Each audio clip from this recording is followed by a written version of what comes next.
Hello and welcome to this edition of Back in History.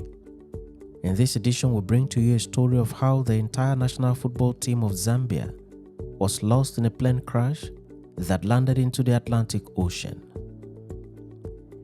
The year was 1993. The month was April. The date was 27. The day started like any other day.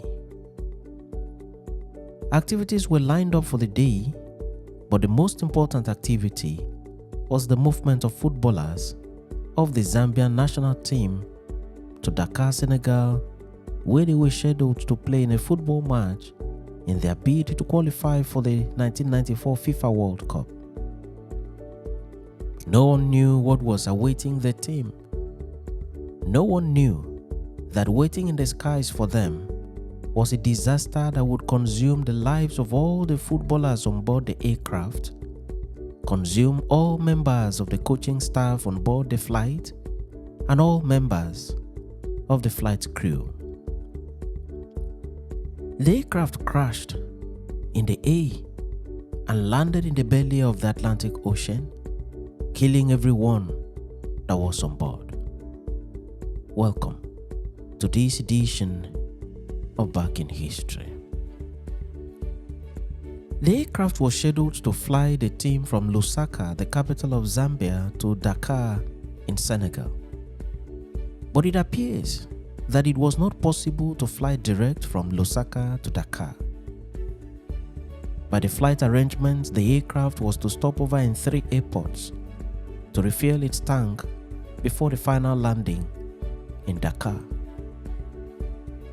Brazzaville, Congo was to be the first stopover, while the second stopover was to be at Libreville in Gabon. The third stopover was to be in Abidjan in Ivory Coast, and from there the plane was to fly direct into Dakar, where the match was scheduled to take place. The plane took off from Lusaka and landed successfully in the first airport at Brazzaville in Congo. It refueled its tank and took off again. This time around, it landed at Libreville in Gabon, being its second destination for fuel. After refueling at Libreville, the plane took off for Abidjan, expecting to land safely and make a final refueling before moving to Dakar. But the plane did not reach Abidjan. Soon after takeoff from the airport in Libreville, the plane crashed and landed in the Atlantic Ocean.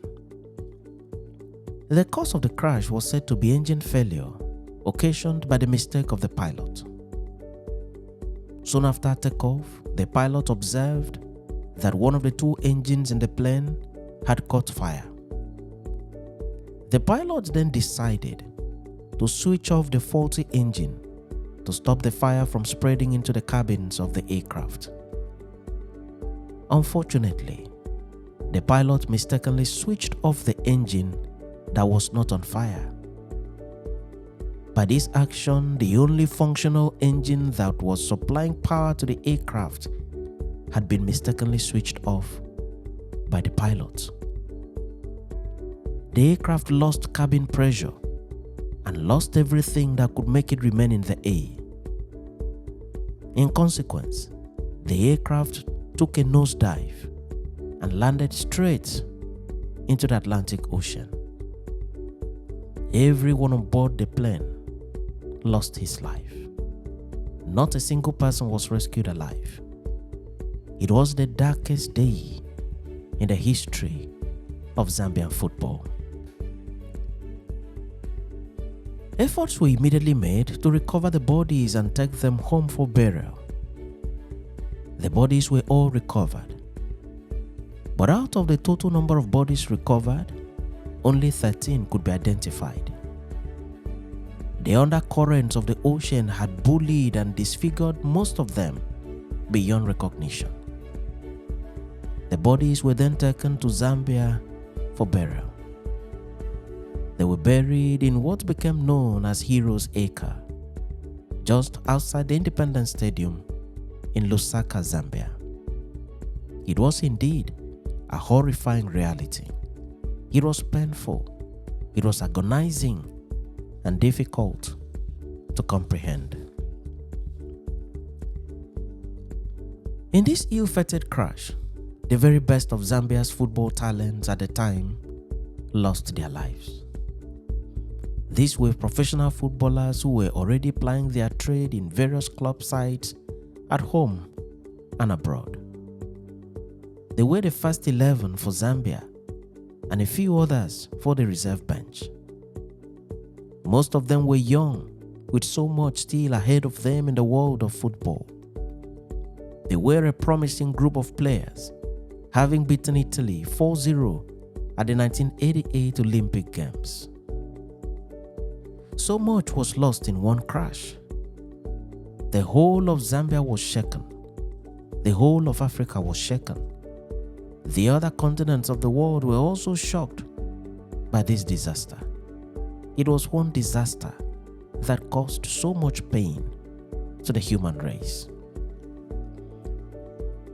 The players that lost their lives in the crash were goalkeeper David Chabala, who was 33 years old at the time, goalkeeper Richard Mwanza, who was also 33 years old, defender Whitson Changwe, who was 28 years old, defender John Soko, who was 24 years old, defender Samuel Chomba, who was 29 years old, defender Robert Watiyakene, who was 23 years old, defender Winter Mumba, defender Kanen Simambe, who was 18 years old, defender Debbie Makinka, who was 27 years old, midfielder Wisdom Mumba Chansa, who was 29 years old, midfielder Eston Mulenga, who was 31 years old,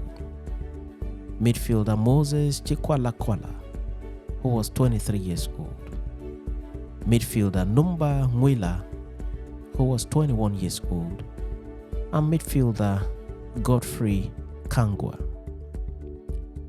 Others were Timothy Mwitwa, who was 24 years old, Kelvin Mutale, who was 23 years old, Patrick Banda, who was 19 years old, Moses Musawa, who was 21 years old.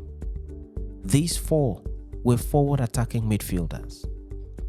The crew members that died in the crash were Colonel Fenton Mone, Lieutenant Colonel Victor Mubanga, Lieutenant Colonel James Sachika. All three were pilots. Major Edward Nambote also died in the crash. He was the flight engineer. Corporal Thomas Sakala also died. It is worthy of mention that the plane in issue was a Zambian Air Force plane, hence the prefixes to the names of the crew members. Members of the coaching crew also died in the crash. There was not a single survivor from the air mishap. It is important to mention that some of the players missed the ill-fated flight because they were not released on time from their club sides abroad or owing to other logistical reasons. Alternative arrangements were thus made for such players to be in Dakar for the match. This is how they cheated death. One of such players was the captain of the national team, Kalusha Boya. Kalusha later assisted in picking up the pieces and forming a new national team for the country. He later became the president of the Zambian Football Federation. Investigation later revealed that the aircraft had been out of service for 5 months from late 1992 until 21st April 1993. Test flights were carried out on 22nd and 26th April. It is reported that prior to the departure for Senegal, checks revealed a number of defects in the engine, such as carbon particles in oil filters, disconnected cables, and trace of heating. Notwithstanding these observations, the flight went ahead as scheduled. Family members immediately demanded for a comprehensive report of the mishap from the Zambian government. This was not immediately forthcoming. In May 2022, several years after, $4 million was released to the families of the deceased players in compensation. The Zambian plane crash remains a painful event in football history till this day. Thanks for watching this episode of Back in History, and do remember to subscribe to the channel or follow the page for regular notification on every new video.